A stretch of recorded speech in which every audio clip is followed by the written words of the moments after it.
ఇప్పుడు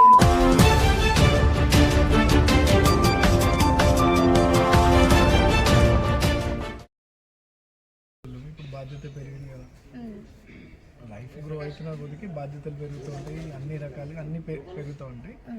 డెఫినెట్లీ వాళ్ళు నా మీద పెట్టుకున్న నమ్మకం అంటే మా ప్రాంతం అభివృద్ధి చెందుతుంది, మాకు సపోర్ట్ ఉంటున్నారు, నమ్మకంతో నన్ను గెలిపించినాను.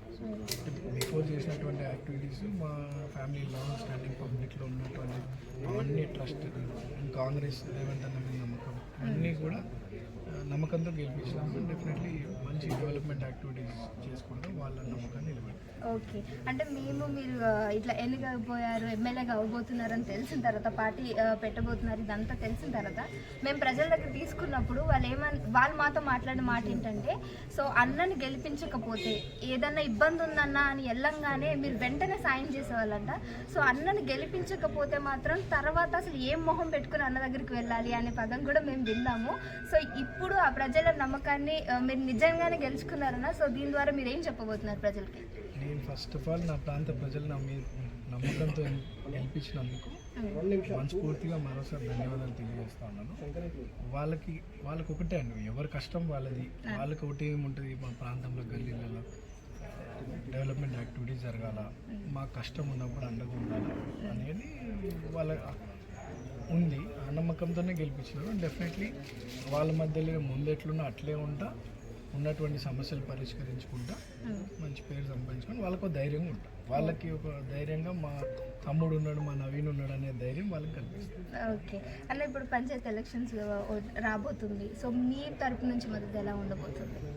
అందరికీ పార్టీ తరఫున పార్టీ సపోర్ట్ చేస్తున్నటువంటి సర్పంచ్లందరూ కూడా మా సపోర్ట్ ఉంటుంది. పార్టీ నాకు ఇన్స్ట్రక్షన్స్ ఇస్తే నేను క్యాంపెయిన్ గురించి వాళ్ళకి సపోర్ట్ చేయడం. ఓకే, ఈరోజు మా ఛానల్ తరఫున మీ లైఫ్ స్టోరీ ఒక చిన్న మాటలో చెప్పాలి అని అంటే ఏ విధంగా, అంటే మీ జర్నీ ఏ విధంగా మీరు చెప్పుకుంటారన్న?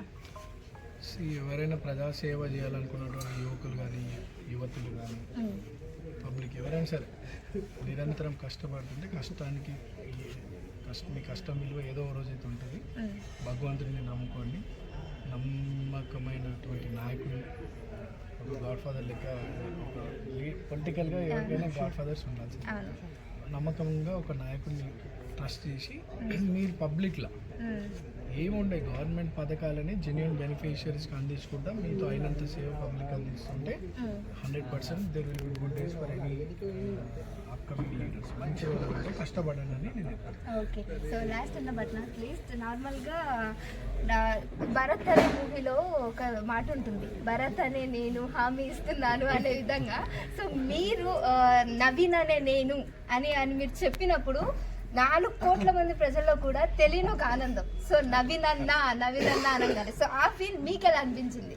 అదే చెప్తున్నా, చాలా సంతోషంగా ఉండే. ఇది 40 ఏళ్ళ మా కుటుంబం కల, 17 ఏళ్ళ నా కల.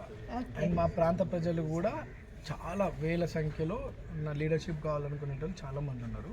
కాంగ్రెస్ అధిష్టానం, కాంగ్రెస్ పెద్దలు నాకు అవకాశం కల్పించినందుకు చాలా హ్యాపీగా ఫీల్ అయ్యి అందరూ కూడా కాంగ్రెస్ పార్టీ గౌరవం నిలబెడుతూ, రేవంత్ అనే గౌరవం నిలబెడుతూ గెలిపించినారు.